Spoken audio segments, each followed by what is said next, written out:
আবু সাইদ হত্যায় 2 পুলিশ সদস্যের মৃত্যুদণ্ড, 3 জনের যাবজ্জীবন। একজন হচ্ছে আমির হোসেন, তিনি এএসআই, সুজন চন্দ্র ইনি কনস্টেবল। এই দুইজনের মৃত্যুদণ্ডে দণ্ডিত করা হয়েছে। রায়ে বাবা মায়ের অসন্তোষ। এতে আমি সন্তুষ্ট নই, আরো লোকের ফাঁসি হওয়া উচিত ছিল। দেখছিলেন প্রধান সংবাদ শিরোনাম। এবার জানাবো অন্যান্য শিরোনামগুলো। আগের নিয়মেই চলবে বিচার বিভাগ, পৌর নির্বাচনে থাকছে না দলীয় প্রতীক, সংসদে বিল পাশ, বিরোধীদের ওয়াকআউট। যে কয়টি গণবিরোধী বিল আজকে পাশ হয়েছে, আমরা তার দায় নিতে চাই না, এই জন্য আমরা এখন সংসদ থেকে ওয়াকআউট করছি।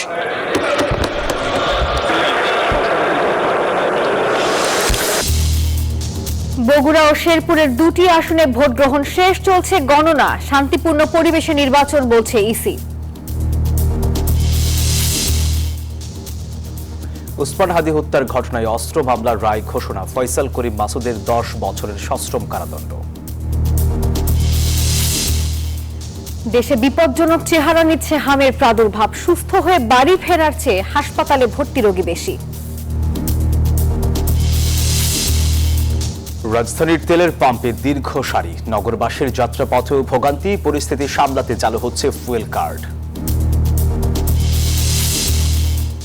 এবং ইরান যুক্তরাষ্ট্রের যুদ্ধবিরতির কার্যকারিতা নিয়ে অনিশ্চয়তা, লেবাননে হামলা অযৌক্তিক, হুঁশিয়ারি তেহরানের। দর্শক, স্বাগত নিউজ 24 সংবাদে। পুরো সংবাদে আপনাদের সাথে আছি আমরা দুজন, আমি সোহাগ বক্স এবং সঙ্গে আছি আমি নাফিসা হক। আপনারা এতক্ষণ দেখছিলেন বিআরবি কেবলস সংবাদ শিরোনামগুলো। এবারে পুরো খবর। 1 জুলাই শহীদ আবু সাইদ হত্যা মামলার রায় ঘোষণা করল আন্তর্জাতিক অপরাধ ট্রাইব্যুনাল। রায়ে 2 পুলিশ সদস্যকে মৃত্যুদণ্ড আর 3 জনকে যাবজ্জীবন দেওয়া হয়েছে। বাকিদের সাজা হয়েছে বিভিন্ন মেয়াদে। তাদের মধ্যে রয়েছেন বেগম রোকেয়া বিশ্ববিদ্যালয়ের সাবেক উপাচার্য সহ 3 জন শিক্ষক। একটি ছাত্র আন্দোলন আর পিছু না হাঁটা এক আবু সাইদ, সাহসী বুক চিতিয়ে প্রতিবাদ, আর মুহূর্তেই পুলিশের চালানো গুলিতে ঝাঁঝরা বুক পাজর। আর সেই গুলি চালানোর দায়ে এই পুলিশ সদস্য আমির হোসেন নিজের মৃত্যুদণ্ডের রায় শুনে এভাবেই দেখালেন প্রতিক্রিয়া।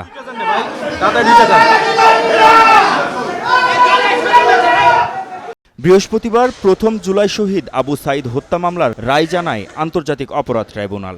রায়ে সরাসরি গুলি চালানো পুলিশ সদস্য আমির হোসেন ও সুজন চন্দ্র রায়কে মৃত্যুদণ্ড দেন আদালত। 3 জনকে যাবজ্জীবন ও বাকিদের দেয়া হয় বিভিন্ন মেয়াদে কারাদণ্ড। একজনকে জেলে যতদিন ছিলেন সেই মেয়াদকেই সাজা হিসেবে গণ্য করে মুক্তির নির্দেশ দেন বিশেষ আদালত। একজন হচ্ছে আমির হোসেন, তিনি এএসআই, সুজন চন্দ্র ইনি কনস্টেবল। এই দুইজনের মৃত্যুদণ্ডে দণ্ডিত করা হয়েছে। আরিফুজ্জামান জীবন, রবিউল ইসলাম নয়ন, বিভূতিভূষণ মাধব, এই 3 জনকে যাবজ্জীবন কারাদণ্ডে দণ্ডিত করা হয়েছে। 10 বছরের সাজা হয়েছে এই ছাড়া ডক্টর হাসিবুর রহমান বাচ্চু, তিনি রোকেয়া বিশ্ববিদ্যালয়ের সেই হতভাগা ভিসি। রায়ের পর্যবেক্ষণে ট্রাইব্যুনাল বলেন, আবু সাইদ 2 হাত প্রসারিত করে দাঁড়িয়েছিলেন, ভেবেছিলেন তার সামনে মানুষ আছে, কিন্তু তিনি বুঝে উঠতে পারেননি সামনে অমানুষরা দাঁড়িয়েছিল। হায়ানার মতো তারা এত নিষ্ঠুরভাবে এইভাবে বুক চিতিয়ে দেওয়ার পরে যারা গুলি করতে পারে তাদেরকে তো মানুষ হিসেবে গণ্য করা যায় না। হয়তো ট্রাইব্যুনাল সেই কথাটি বোঝাবার চেষ্টা করেছে। পদ্মা সেতু, মেট্রো রেল এবং এলিভেটেড এক্সপ্রেসওয়ে নির্মাণের গর্বিত অংশীদার বসুন্ধরা সিমেন্ট। রায়ের প্রতিক্রিয়ায় রংপুরের সেই নির্দেশদাতা পুলিশ সদস্যদের সাজা কম হওয়ায় অসন্তোষ প্রকাশ করেন আবু সাইদের 2 ভাই। আপিলের কথাও জানান তারা। যারা ঊর্ধ্বতন কর্মকর্তা ছিল তাদের কারো ফাঁসি হয়নি, এই ক্ষেত্রে আমাদের অসন্তুষ্টি আছে। আমাদের পরিবারের পক্ষ থেকে কমল বড়ুয়ার বিচারে অসন্তুষ্ট আমরা প্রকাশ করছি। এদিকে আপিলের কথা জানিয়েছে আসামি পক্ষ। আমরা যথাযথ সময়ের মধ্যে এবং এটার আপিল করব এবং প্রত্যাশা রাখি যে আপিলে আমরা ন্যায় বিচার পাবো। আবু সাইদ হত্যার প্রায় 1 বছর 9 মাস পর এলো রায়। মামলায় সাক্ষী দিয়েছেন 25 জন, মোট আসামি 30 জন হলেও গ্রেপ্তার আছেন 6 জন, আর বাকি 24 জন পলাতক। আজ এই রায়ের মধ্য দিয়ে আন্তর্জাতিক অপরাধ ট্রাইব্যুনালের বিচারিক প্রক্রিয়া শেষ হলেও আইন অনুযায়ী আপিল বিভাগের দরজা খোলা রয়েছে, যেখানে রায় চ্যালেঞ্জ করে ন্যায় বিচার চাওয়ার সুযোগ থাকছে উভয় পক্ষের জন্যই। আন্তর্জাতিক অপরাধ ট্রাইব্যুনাল থেকে মাহমুদ হাসান, নিউজ 24, ঢাকা। রায় এসেছে, শাস্তিও ঘোষণা হয়েছে, কিন্তু তবুও শান্তি নেই শহীদ আবু সাইদের পরিবারের মনে। জুলাই গণ অভ্যুত্থানের প্রথম শহীদের হত্যা মামলার রায় নিয়ে অসন্তোষ প্রকাশ করেছে আবু সাইদের বাবা মা। পলাতক আসামি সহ জড়িত বাকিদের শাস্তি না হওয়া পর্যন্ত স্বস্তি পাচ্ছেন না তারা। আর অন্যান্য অপরাধীদের দৃষ্টান্তমূলক শাস্তি চান তার সহপাঠীরাও। রংপুরের পীরগঞ্জ থেকে রেজাউল করিম মানিকের তথ্যচিত্রে ডেস্ক রিপোর্ট। বৃহস্পতিবার দুপুরে আন্তর্জাতিক অপরাধ ট্রাইব্যুনাল ২-এর রায়ে ২ পুলিশ সদস্যের মৃত্যুদণ্ড ও ৩ জনের যাবজ্জীবন কারাদণ্ড ঘোষণা করা হয়। এ মামলায় অভিযুক্ত ৩০ জনের মধ্যে সাবেক উপাচার্য সহ ২৪ জন এখনো পলাতক। তবে রায় ঘোষণার পরই ক্ষোভ ও হতাশা প্রকাশ করেন আবু সাইদের পরিবার ও মামলার সাক্ষীর অভিযোগ, এ রায়ে মূল অপরাধীরা পার পেয়ে গেছে, ন্যায় বিচার এখনো অধরা। যে 2 জনকে ফাঁসি দিয়েছে, 3 জনকে যাবজ্জীবন কারাদণ্ড দিচ্ছে, এতে আমি সন্তুষ্ট নই। আরো লোকের ফাঁসি হওয়া উচিত ছিল। মাত্র 2 জনের ফাঁসি, আরো বেশি করে মানুষের ফাঁসি হওয়া উচিত ছিল। আসলে অসন্তুষ্ট হওয়ার কারণ হচ্ছে মাত্র কনস্টেবল এবং এএসআই এর উপর দিয়েই মামলাটা সরকার বা আপনার আন্তর্জাতিক আদালত পার হয়ে গেল। রায়ে সন্তুষ্ট নন আবু সাইদের সহপাঠীরাও। এই রায়ে আমরা দেখেছি যে যারা বিভিন্নভাবে যারা গুরুদণ্ডে দণ্ডিত তাদেরকে অনেক লঘু শাস্তি দেওয়া হয়েছে। আমরা সেটি পুনরায় আদালতকে বিবেচনার দাবি রাখবো। আমরা আশা করেছিলাম যে সাজা আরো অনেক বেশি হবে, কিন্তু আমরা এই ব্যাপারে খুবই হতাশ। এসি ইমরানের কিন্তু কোনো শাস্তি দেওয়া নেই এবং তার নাম কিন্তু এই আসামিদের লিস্টেও নেই, তো এটা আমাদের জন্য দুঃখের। তবে রোকেয়া বিশ্ববিদ্যালয়ের ভিসি ডক্টর শওকত আলী এ রায়ে সন্তুষ্টি প্রকাশ করেন। রায়ের মাত্রা যে তার দোষী সাব্যস্ত অনুযায়ী যে তাদের শাস্তি কি হওয়া উচিত ছিল সেটা তার আমাদের তার সহযোদ্ধারা বলতে পারবে। আমি আজকে প্রত্যাশিত রায়টার জন্য আমি সন্তুষ্ট। পরিবারের দাবি, পলাতক আসামিদের দ্রুত গ্রেফতার করে আইনের আওতায় এনে পূর্ণাঙ্গ বিচার নিশ্চিত করা। Desk report, news 24। জাতীয় মানবাধিকার কমিশন রহিতকরণ ও পুনঃপ্রচার এবং সুপ্রিম কোর্ট সচিবালয় রহিতকরণ বিল সংসদে পাশ হলো। বিরোধী দলের নেতারা বলছেন এর মাধ্যমে মানবাধিকার লঙ্ঘন আর বিচার বিভাগের উপর হস্তক্ষেপ বাড়বে। যদিও আইনমন্ত্রী আশ্বস্ত করে বলেছেন আইনটি আপাতত পাশ হলেও বিভিন্ন পক্ষের সঙ্গে আরও আলোচনা হবে। ত্রয়োদশ জাতীয় সংসদের প্রথম অধিবেশনের 12তম দিনের বৈঠক শুরুতেই জাতীয় ক্রীড়া পরিষদ সংশোধন বিল, বঙ্গবন্ধু ক্রীড়াসেবী কল্যাণ ফাউন্ডেশন আইন সংশোধন বিল, বাংলাদেশ এনার্জি রেগুলেটরি কমিশন সংশোধন বিল এবং পাবলিক প্রকিউরমেন্ট সংশোধন বিল উত্থাপন ও সর্বসম্মতিক্রমে জাতীয় সংসদে পাশ হয়। পরে 2009 সালের জাতীয় মানবাধিকার কমিশন আইনটি কার্যকর করার উদ্দেশ্যে জাতীয় মানবাধিকার কমিশন রহিতকরণ ও পুনঃপ্রচলন বিল উত্থাপন করে সরকার। এতে তীব্র আপত্তি জানায় বিরোধী দল। নেতারা বলেন সরকার বিরোধী দলকে দমনপীড়নের পথেই হাঁটছে। জাতীয় মানবাধিকার কমিশন 2009-এ যদি চলে যায়, আমরা আজকে যদি 2025-এর অধ্যাদেশটিকে ল্যাপস করে দেওয়া হয়, এটি এই সংসদের জন্য আমাদের যে আমরা ফরওয়ার্ডিং একটা মুভে ছিলাম, আজকে এই 2025-এর অধ্যাদেশটি ল্যাপস করার মধ্য দিয়ে জাতি আবার ব্যাকওয়ার্ডের দিকে যাবে। জবাবে আইনমন্ত্রী জানান মানবাধিকার লঙ্ঘনের শিকার যারা হয়েছেন তাদের সঙ্গে আলোচনা করে বিলটিতে আরো ধারা সংযোজিত হবে। এই সরকারের বয়স প্রায় 42 দিন হয়ে গেছে। এই সরকার চাইলে প্রতিহিংসার রাজনীতি করতে পারতেন। 42 দিনে বাংলাদেশের একটি মানুষও ক্রস ফায়ারের শিকার হয়নি। 42 দিনে একটি মানুষও গুমের শিকার হয়নি। মাননীয় স্পিকার, এই সরকার মানবাধিকারের কোন পথে হেঁটে যাবে, মানবাধিকারের রেকর্ডই বলছে আমরা সেই পথ ধরে হেঁটে যাচ্ছি। এদিন সুপ্রিম কোর্ট সচিবালয় রহিতকরণ বিল ও বিচারক নিয়োগ সংক্রান্ত বিল নিয়েও দুপক্ষের মধ্যে পাল্টাপাল্টি বাকবিতণ্ডা হয়। এটি বিচার বিভাগের স্বাধীনতার উপর নগ্ন হস্তক্ষেপ, বিচার বিভাগের স্বাধীনতার চরম লঙ্ঘন, ফ্যাসিবাদী কায়দায় নিম্ন আদালতকে ব্যবহার করে বিরোধী মত দমনের আয়োজন চলছে। মাননীয় স্পিকার, আপনি যে সুপ্রিম কোর্ট চান, আপনি যে বিচার বিভাগের মানদণ্ড চান, আপনি যে বিচারালয় চান, আমরাও সেই বিচারালয় চাই। আমরা চাই না বাংলাদেশে আর কোনো মানিকের জন্ম হোক, আমরা চাই না বাংলাদেশে আর কোনো খায়রুল হক গজায় উঠুক।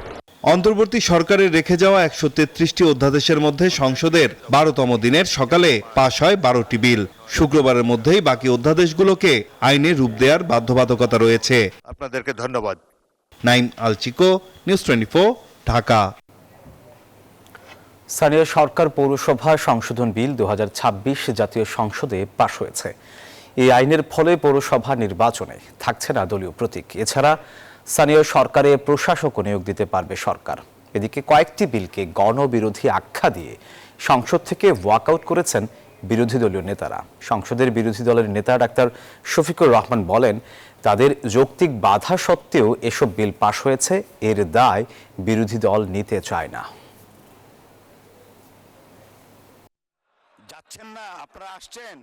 যে কয়টি গণবিরোধী বিল আজকে পাশ হয়েছে, আমরা তার দায় নিতে চাই না। এই জন্য আমরা এখন সংসদ থেকে ওয়াকআউট করছি। যে আইনগুলো সরকারের ক্ষমতাকে বৃদ্ধি করতে পারে সেই আইনগুলোকে তারা আইনে পরিণত করছেন, আর যেই অধ্যাদেশগুলো সরকারের যে ক্ষমতা আছে সেখানে জবাবদিহিতা নিশ্চিত করতে পারে সেই অধ্যাদেশগুলোকে তারা যে কোনোভাবেই হোক তারা সেটাকে বাতিল করে দিচ্ছেন। এই যে দ্বিমুখী অবস্থান, সেটা আমাদের জাতির জন্য কখনো এটা ভালো একটা ব্যাপার হতে পারে না। বিএনপি জনগণের রায় নিয়ে দ্বিচারিতা করেছে।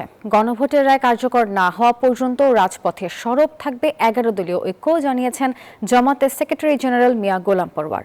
বৃহস্পতিবার বিকেলে শাহবাগের সপ্তাহব্যাপী কর্মসূচির উদ্বোধনী বক্তব্যে তিনি এই কথা বলেন।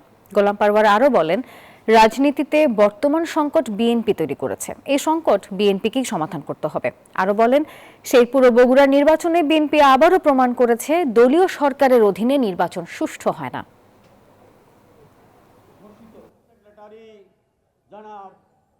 পার্লামেন্ট অধিবেশন শুরু হয়েছে, 1 মাস কেবল অতিবাহিত হচ্ছে। রাজনীতিতে এই সংকট কে তৈরি করলো? সারা দেশবাসী জানে এই সংকট তৈরি করেছে ক্ষমতাসীন বিএনপি। তাহলে বিএনপির তৈরি করা সংকট বিএনপিকেই নিরসন করতে হবে, বিএনপিকেই সমাধান করতে হবে। বগুড়া 6 ও শেরপুর 3 আসনের উপনির্বাচনের ভোট গ্রহণ শেষে চলছে ফলাফল গণনার কাজ। ভোটগ্রহণ সুষ্ঠু হয়েছে বলছেন সিইসি। বগুড়ার জামাত প্রার্থী জয় নিয়ে ঘরে ফেরার কথা জানালেও শেষ মুহূর্তে সংবাদ সম্মেলন করে ভোট বর্জন করেন শেরপুরের জামাত প্রার্থী। পুরো দিনের কোনো সংঘর্ষের খবর পাওয়া না গেলেও বিকেলে শেরপুরের ধাওয়া পাল্টা ধাওয়ার ঘটনায় 2 জন আহতের খবর পাওয়া গেছে। বৃহস্পতিবার সকাল 7:30টা থেকে আসনের উপনির্বাচনের ভোট গ্রহণ শুরু হয়ে চলে একটানা বিকেল 4:30টা পর্যন্ত। এ সময় ভোটারদের উৎসব পরিবেশে ভোট দিতে দেখা যায়। সকালে নিজ নিজ কেন্দ্রে ভোট দিয়েছেন বিএনপি ও জামাতের প্রার্থীরা। বগুড়া 6 উপনির্বাচনে অনিয়মের অভিযোগ করলেও ফলাফল ঘোষণা না হওয়া পর্যন্ত ভোটের মাঠে লড়ে যাওয়ার ঘোষণা দেন জামাত প্রার্থী আবিদুর রহমান সোহেল। তবে ভোট সুষ্ঠু হয়েছে দাবি করে শতভাগ জয়ের আশাবাদ ব্যক্ত করেন বিএনপি প্রার্থী রেজাউল করিম বাদশা। শতভাগ আশাবাদী, কারণ এটা জিয়া পরিবারের আসন। সবসময় জিয়া পরিবারের প্রার্থী যাকেই দিয়েছে তারা বিপুল ভোটে নির্বাচিত হয়েছেন। আমরা ভোট বর্জন করব না, আপনাদেরকে সাথে নিয়ে প্রশাসন যদি তার দায়িত্ব যথাযথ পালন করে আমরা শেষ পর্যন্ত ভোটে লড়ে যাব। ভোটাররা বলছেন শান্তিপূর্ণ পরিবেশে ভোট দিতে পেরেছেন তারা। জামাত প্রার্থীর মৃত্যুজনিত কারণে স্থগিত হওয়া শেরপুর 3 আসনের উপনির্বাচনের ভোট গ্রহণ কিছু বিচ্ছিন্ন ঘটনা ছাড়া শান্তিপূর্ণভাবেই শেষ হয়েছে। তবে শেরপুরে জামাতের প্রার্থী মাসুদুর রহমান মাসুদ ভোট শেষ হওয়ার আগ মুহূর্তে সংবাদ সম্মেলনে নানা অনিয়ম ও দুর্নীতির অভিযোগ তুলে ভোট বর্জন করেন। আর পাল্টা সংবাদ সম্মেলনে বিএনপি প্রার্থী বলেন, পরাজয় নিশ্চিত জেনেই জামাত প্রার্থী ভোট বর্জন করেছেন। যুগ্ম আহ্বায়ক ও সাবেক কাউন্সিলর এর নেতৃত্বে জাল ভোট প্রদান করতে গেলে জামাতের এজেন্টরা বাধা প্রদান ও প্রতিবাদ করলে তাদের উপর বিএনপির নেতারা সংঘবদ্ধভাবে হামলা চালায়। এরকম পরিস্থিতিতে আমি নির্বাচনকে বয়কট করলাম এবং নির্বাচনকে বর্জন করলাম। শ্রীবর্দী ঝিনাইগাতির মানুষ, শেরপুর 3 আসনের মানুষ যেহেতু সুষ্ঠুভাবে ভোট দিতে পারছে, ইনশাল্লাহ আমি বিশ্বাস করি নির্বাচনের ফলাফল যেটাই হবে আমি এবং আমার দল আমরা নিঃসংকোচে সেটা মেনে নিব। এদিকে রাজধানীতে এক অনুষ্ঠানে প্রধান নির্বাচন কমিশনার 2 জেলার উপনির্বাচন আন্তর্জাতিক মানের হয়েছে বলে দাবি করেন। ইলেকশন বলতে সারা বিশ্ব যা বোঝায়, ইন্টারন্যাশনাল স্ট্যান্ডার্ডে যা বোঝায় সেটা আমরা দেখাইতে চাই এই জাতিকে।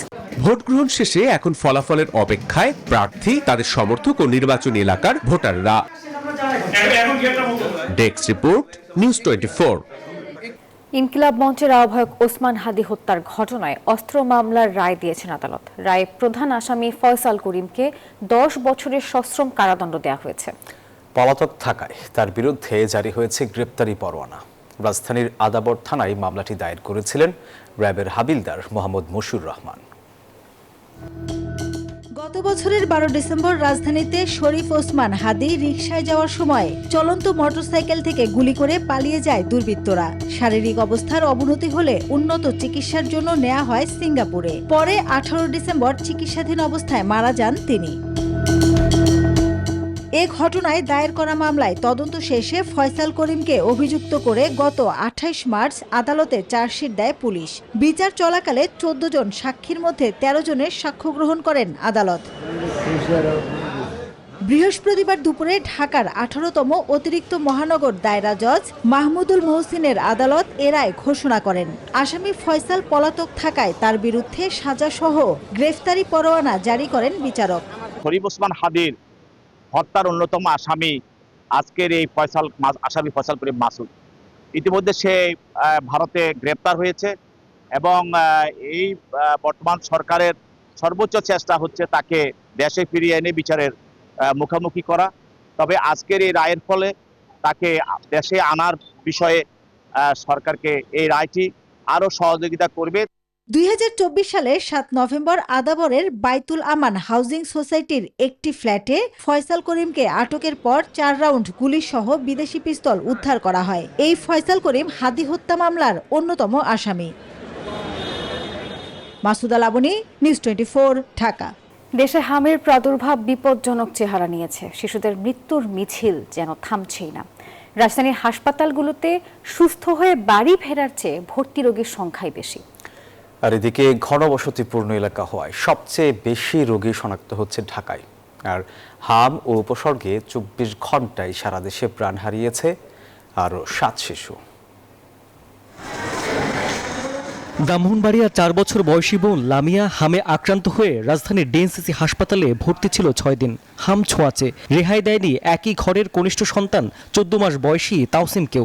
বড় বোন হাসপাতাল থেকে ছাড়পত্র পেলেও তার জায়গায় তাওসিমের ঠিকানা এখন ডিএনসিসির আইসোলেশন ওয়ার্ডে। জ্বর, ঠান্ডা, কাশি ছিল, তারপরে 8 দিন পরে এই হাম দেখা দিচ্ছে। মিরপুর 1-এর বাসিন্দা জান্নাতও তার শিশু সন্তানকে নিয়ে পড়েছেন ভোগান্তিতে। ঢাকার একাধিক হাসপাতালে ঘুরে জায়গা না পেয়ে শেষে ভর্তি হয় মহাখালীর এই হাম ডেডিকেটেড হাসপাতালে। পৃথিবীর জটিল সব সমীকরণ বুঝে ওঠার আগেই ক্যানুলা হাতে মায়ের কোলে কাতর শিশু মাহাদি ইসলাম। হাম টেস্ট দিছে, হ্যাঁ হাম হয়েছে, একটু ভালো, আগে অনেক খারাপ ছিল, চোখ দিয়ে তাকানো যাইতো না, মুখের ভিতরে আসছিল, এখন এসে একটু কম, চোখ দিয়ে তাকাইতে পারতেছে। রাজধানীর হাসপাতালগুলোতে সুস্থ হয়ে বাড়ি ফেরার চেয়ে ভর্তি রোগীদের সংখ্যাই বেশি। রোগীর সংখ্যার তুলনায় চিকিৎসক কম, এমন অভিযোগ অভিভাবকদের। তবে ছুটি পেয়ে স্বস্তিও ফিরছে অভিভাবকদের মনে। এখানে আমার বাচ্চার ক্রিটিক্যাল অবস্থা হলে বারবার যাইতে হয় ওদের কাছে। আমি চাই যে আরো ডাক্তার বাড়াই দেখ, মানে দেখি আর অবস্থা খারাপ হচ্ছে ওর। পরে আমার রিলেটিভ দ্বারা আমি এখানে চলে আসছি, আলহামদুলিল্লাহ এখনো সুস্থ আছে। চিকিৎসা সেবা বাড়াতে জনবল বাড়ানো হচ্ছে ডিএনসিসিতে। চিকিৎসকরা বলছেন টিকা নেওয়া শিশুদের হাম প্রতিরোধ ক্ষমতা কার্যকর হতে সময় লাগবে। যারা অপুষ্টিতে আক্রান্ত তারা তো অবশ্যই তাদের মিজেলসে আক্রান্ত হওয়ার রেটটা বেশি হবে, এবং শুধু তাই না, তারা যদি মিজেলসে আক্রান্ত হয়ে থাকে তাদের মধ্যে যে কমপ্লিকেশনগুলো যেটা বলছে নিউমোনিয়া, ডায়রিয়া বা এনকেফালাইটিস, সেগুলো আক্রান্ত হওয়ার সম্ভাবনা বেশি হবে, এটার কোনো সন্দেহ নেই। তো সবাই যে আমরা হচ্ছে তা না, আমরা সব ধরনের রোগী পাচ্ছি, তবে অবশ্যই যারা নাকি একটু অপুষ্ট রোগী আছে, যারা নাকি তাদের অবশ্যই একটু জটিলতার হারটা বেশি। চিকিৎসকদের পরামর্শ হাসপাতাল থেকে ছাড়পত্র পাওয়া শিশুদের আলাদা রাখার। ঘন বসতিপূর্ণ এলাকায় অভিভাবকদের সতর্ক থাকা ও টিকা দেওয়ার তাগিদ তাদের। রাশেদ জায়খান, নিউজ 24, ঢাকা। রাজধানীর তেলের পাম্পগুলোতে এখন শুধুই দীর্ঘ সারি আর ভোগান্তি। ফিলিং স্টেশনে ভিড় করছেন চালকরা, যার প্রভাব পড়েছে নগরবাসীর যাত্রাপথেও। পরিস্থিতি সামাল দিতে ফুয়েল কার্ড চালুর তথ্য জানিয়েছে জ্বালানি মন্ত্রণালয়ের যুগ্ম সচিব। রাজধানীর জ্বালানি বাজারে অস্থিরতা ছায়া। ফিলিং স্টেশনগুলোতে দীর্ঘ অপেক্ষা। শত শত চালকের এই সারি যেন শেষ হওয়ার নয়। পাম্প ছাড়িয়ে যানবাহনের লাইন পৌঁছেছে মূল সড়কে। প্রয়োজনীয় জ্বালানি না পেয়ে ব্যাহত হচ্ছে দৈনন্দিন কর্মব্যস্ততা। আমি এখন আমার দৈনন্দিন কাজ ফেলাই এসে এই কাজ করতেছি, প্রায় 4-5 ঘন্টা আমার পেছনে সময় নষ্ট হচ্ছে। কিছু কিছু পাম্পে সিরিয়াল দিলে আপনার যখন মুখোমুখি যায় তেল নেব, ওই সময় তেল নাই। যদি আমাদেরকে পাম্প এই আনলিমিটেড তেল দেওয়া হতো, যেমন 10 লিটার করে তেল দেয়, তাহলে বারে বারে গাড়িগুলা সিরিয়ালে আসা লাগতো না। পাম কর্তৃপক্ষ এই পরিস্থিতিকে আতঙ্কের বলছেন। তাদের দাবি, পর্যাপ্ত মজুত থাকার পরও কেবল অনিশ্চয়তা থেকেই বেশি তেল কেনার হুজুকেই এই অস্বাভাবিক লাইন। শুধুমাত্র প্যানিক সৃষ্টি হয়ে আতঙ্কিত হয়ে গ্রাহকরা এই কাজটা করছে। আমাদের দেশে তেলের সংকট এখনো হয়নি, এখনো সংকটের কোনো রকম খবর আমাদের কাছে নেই, হয়তো সরকারের কাছেও নেই। প্যানিক হয়ে আপনারা কৃত্রিম সংকট তৈরি করবেন না। তবে অবৈধ মজুদের বিরুদ্ধে হার্ডলাইনে সরকার 1,43,00,000 লিটার তেল জব্দ ও 44 জনকে গ্রেপ্তার করা হয়েছে। তবে বৈশ্বিক অস্থিরতায় এখনই পুরোপুরি স্বস্তিতে ফিরছে না বলে জানান জ্বালানি মন্ত্রণালয়ের যুগ্ম সচিব। এই পর্যন্ত সর্বমোট অভিযান পরিচালনা করা হয়েছে 7,342। সর্বমোট অর্থদণ্ড দেওয়া হয়েছে 1,43,84,000 টাকা। মানুষের মধ্যে যে মানসিকতার পরিবর্তন হয়েছে, একটা মজুদের টেন্ডেন্সি তৈরি হয়েছে, প্যানিকের টেন্ডেন্সি তৈরি হয়েছে, এইটা আসলে আমার মনে হয় একটু সময় লাগবে। এদিকে তদারকি বাড়াতে ঢাকার 2টি পাম্পে পরীক্ষামূলক ফুয়েল কার্ড চালু হয়েছে। পর্যায়ক্রমে সব পাম্পে এটি চালু হবে। তবে কার্ডের তেলের সীমা কত হবে তা এখনও চূড়ান্ত হয়নি। সাউদন রাফিদ, নিউজ 24, ঢাকা। রাজধানীর বড় ও বিখ্যাত কয়েকটি শিক্ষা প্রতিষ্ঠানে চালু হচ্ছে অনলাইন অফলাইন মিশ্র শিক্ষা কার্যক্রম। সপ্তাহে 3 দিন, শনি, সোম ও বুধবার অনলাইনে, আর বাকি 3 দিন রবি, মঙ্গল ও বৃহস্পতিবারে শিক্ষার্থীদের সশরীরে ক্লাস করতে হবে। জ্বালানি সাশ্রয়, যানজট নিরসন এবং আধুনিক শিক্ষা পদ্ধতির সমন্বয় ঘটাতে এই পরিকল্পনা বাস্তবায়নের উদ্যোগ নেওয়া হয়েছে বলে জানিয়েছেন শিক্ষামন্ত্রী এহসানুল হক মিলন। সকালে আন্তর্জাতিক মাতৃভাষা ইনস্টিটিউটে সংবাদ সম্মেলনে এসব কথা জানিয়েছেন তিনি। রাজধানীর ব্যস্ততম এলাকায় অবস্থিত শিক্ষা প্রতিষ্ঠানের ক্লাসে উপস্থিত হতে এবং বাড়ি ফিরতে শিক্ষার্থীদের দীর্ঘ সময় রাস্তায় থাকতে হয়। বিশেষ করে যেসব স্কুলে হাজার হাজার শিক্ষার্থী বেশিরভাগ ব্যক্তিগত গাড়িতে চড়ে যাওয়া আসা করে, সেই এলাকায় তীব্র যানজটের সৃষ্টি হয়। এই এলাকা থেকে যারা অফিস আদালতে যাতায়াত করেন তাদেরও কর্মঘণ্টা নষ্ট হয়। জ্বালানি সংকটের এই সময়ে আবারও সামনে আসে অনলাইন অফলাইন মিশ্র পদ্ধতির শিক্ষা কার্যক্রম। রাজধানীর সেরা শিক্ষা প্রতিষ্ঠান প্রধানদের সাথে শিক্ষা মন্ত্রণালয়ের কর্মকর্তারা আলোচনা করেন এর বাস্তবায়ন প্রক্রিয়া নিয়ে। ভিকারুন নিসানুন, রাজুক, উত্তরাসহ কয়েকটি স্কুলের প্রধানরা তাদের সুপারিশ তুলে ধরেন, দাবি জানান ফ্রি ওয়াইফাই এর সুবিধা দেওয়ার। আমরা যদি শনি, সোম, বুধ এটা যদি আমরা মর্নিং শিফটে মুভ করাই, তাহলে কিন্তু আমার 1100 বাচ্চাদের চলে আসবে, মুভমেন্টটা হাফ হয়ে যাচ্ছে এবং পুরো ঢাকাতে, তাহলে আমার মনে হয় চিত্রটা একই রকম থাকবে।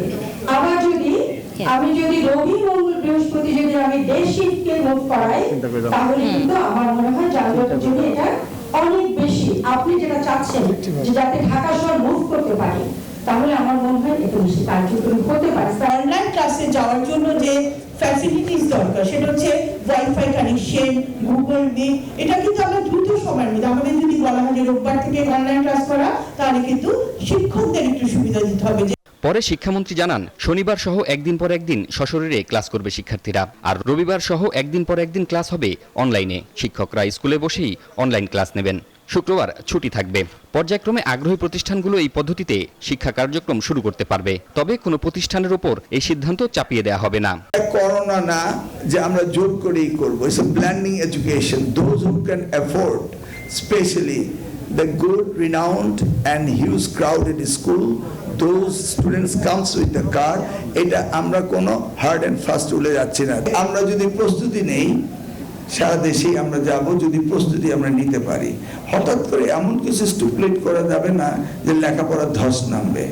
এটা আমাদেরই সম্পদ, সেটা ভেবে শুনে আস্তে ধীরে আপনাদের সহযোগিতা নিয়ে আমরা এগোবো। মন্ত্রী আরও জানান, রাজধানীর ব্যস্ততম এলাকার শিক্ষা প্রতিষ্ঠানকে ছাত্রছাত্রীদের আসা যাওয়ার সুবিধার্থে বাস কিনতে ট্যাক্স ফি সুবিধা দেবে সরকার, আর ওয়াইফাই সুবিধা দেয়া যায় কিনা তা বিবেচনা করা হবে।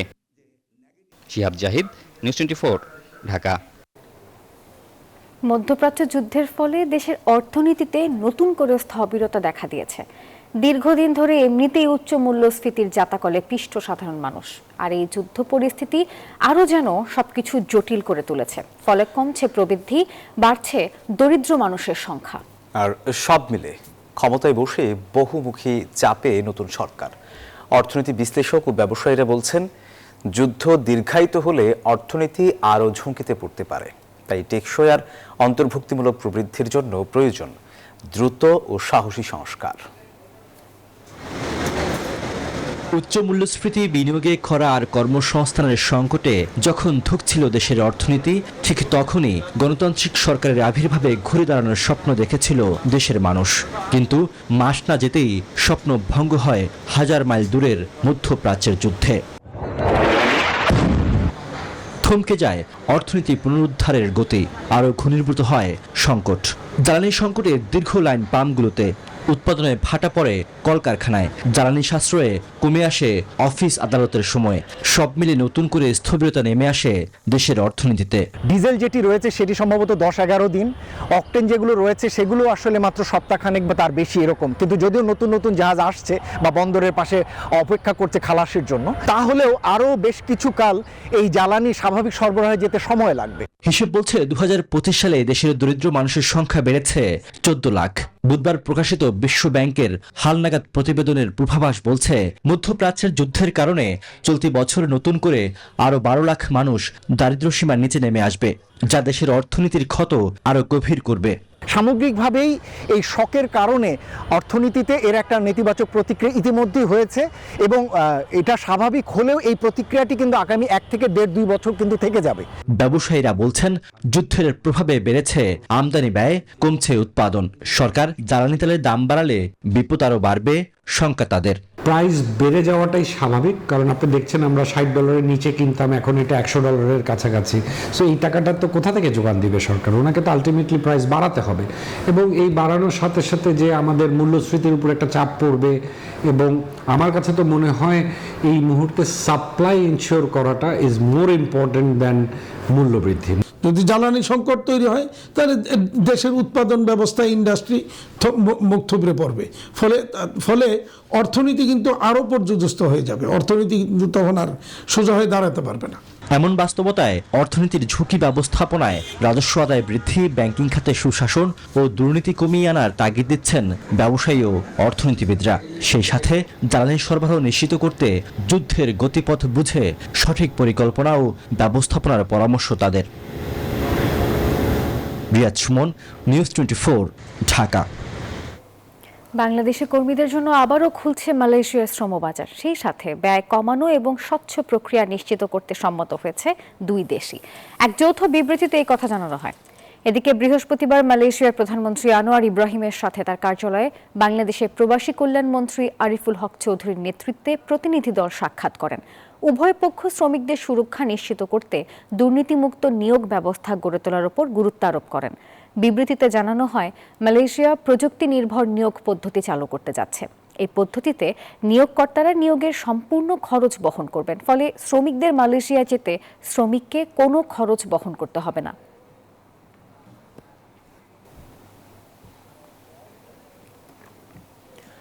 ভারতের সঙ্গে বিমান চলাচল সহজ করার উদ্যোগ নিয়েছে সরকার। এই বিষয়ে ভারতের হাই কমিশনার প্রণয় ভার্মার সঙ্গে বৈঠক করেছেন বেসামরিক বিমান চলাচল ও পর্যটন মন্ত্রী আফরোজা খানম রিতা। বৃহস্পতিবার দুপুরে সচিবালয়ে বৈঠক হয়। We explored how we can use India's experience in promotion of civil aviation to the benefit of Bangladesh and Bangladeshi civil aviation growth. So these are some of the areas that we discussed. We have existing cooperation also in terms of simulator training for Biman pilots in India. We will continue with these programs.